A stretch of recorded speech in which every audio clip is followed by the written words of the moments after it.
Voilà. Ça, c'est mon premier livre.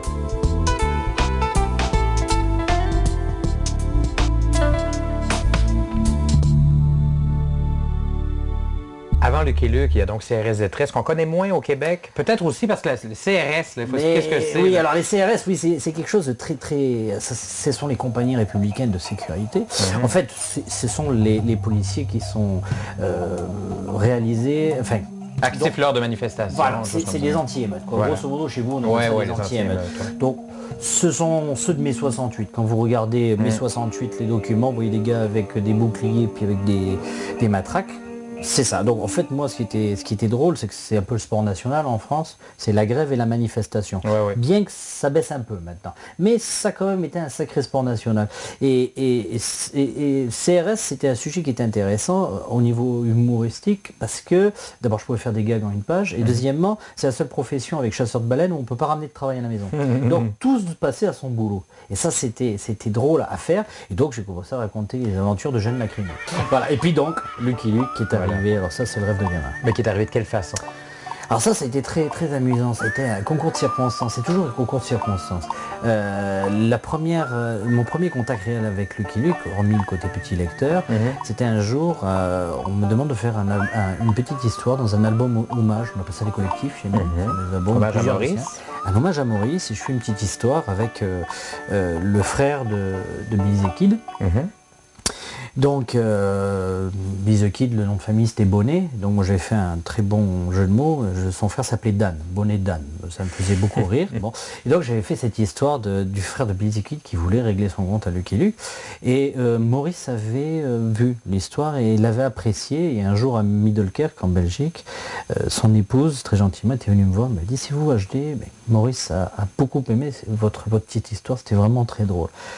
Et ça m'a vraiment fait chaud au cœur.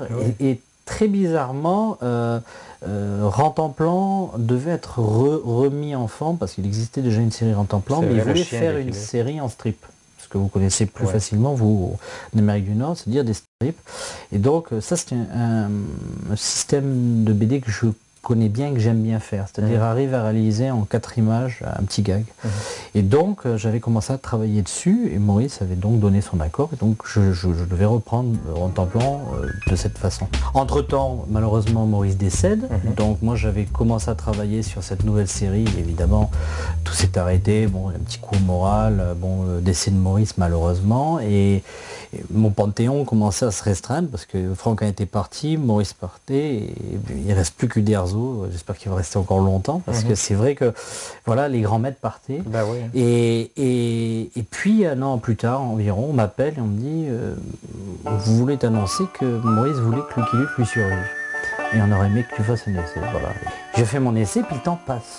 Et puis c'est 6 mois plus tard, un jour, je reçois un coup de fil et je venais de sortir un nouveau CRS. Et on me dit, ah Hervé, c'était Philo Posterman qui m'a pelé ça. Et il y avait Jacques Pessis qui était dans le même bureau, je les entendais. Et Philo Posterman me dit, écoute Hervé, on a une bonne nouvelle à t'annoncer. Moi je pense au CRS, je dis, ça y est, on a passé les 100 000. Il me dit, non, c'est rien à voir avec ça. Ta vie va changer. Et ça me rappellerait toujours cette phrase qui était très bizarre. C'est comme ça que tu as annoncé ça. Voilà, il m'a dit ta vie va changer. J'ai dit pourquoi? J'ai gagné au loto. Et il me dit pire que ça. Lucky Luke, le prochain c'est toi.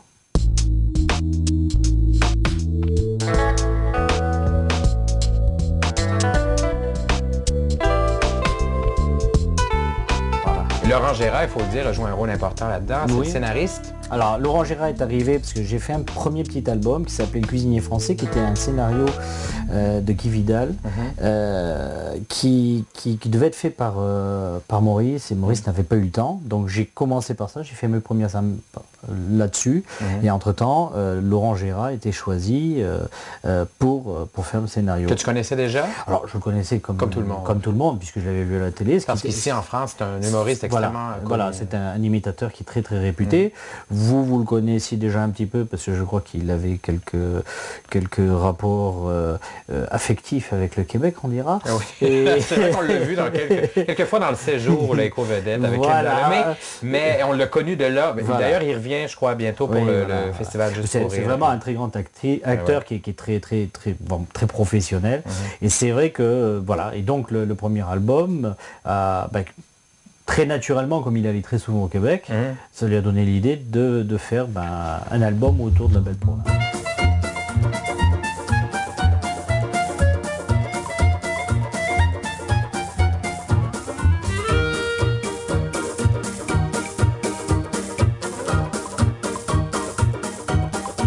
Est-ce qu'on va dans ton atelier, on va jaser un peu de Lucky Luke et tout ça. Je vais voir comment tu t'y prends aussi pour bâtir une histoire. Voilà, et puis je vais te faire découvrir un petit peu tout ça, tous ces petits trucs de dessinateur.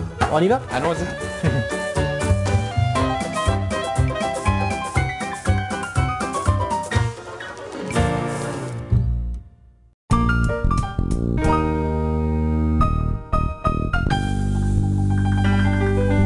Suite au succès de La Belle Province, il fallait qu'il y ait un deuxième album. Et puis là, c'est le cas, ça sort bientôt.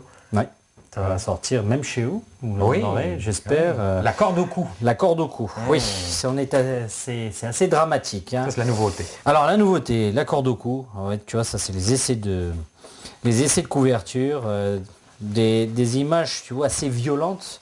On veut surprendre le lecteur, tu vois. Ça pourrait être ça, mais ça sera presque ça, mais ça sera... Vous le découvrirez en librairie. Est-ce que j'ai le droit de faire l'enfant et te demander peut-être un petit Lucky Luke? Tu sais qu'on s'est vu souvent, mais on a rarement l'occasion de dessiner. Et à l'époque où tu m'avais fait une dédicace lors d'une soirée mémorable, nous avons je ne raconterai pas où c'est ça, tu faisais pas Lucky Luke? Non, à l'époque je faisais que CRS égale les tresses et je vais attaquer donner de la route. Tu fais un petit Lucky Luke peut-être? Toi, alors je vais libre à toi de ce que je vais vous faire, je vais vous faire une petite application, comment je travaille justement avec la table lumineuse, ce qui vous permettra de voir le travail réellement au pinceau. Ce que je peux vous faire si vous voulez à Lucky Luke, comme je le fais, mais on le fera ça plus calmement. De toute façon, j'ai préparé ce qu'il fallait. Génial. Je vais vous faire une petite dédicace et puis en partant d'un dessin existant avec plume pinceau, comme ça vous verrez le travail.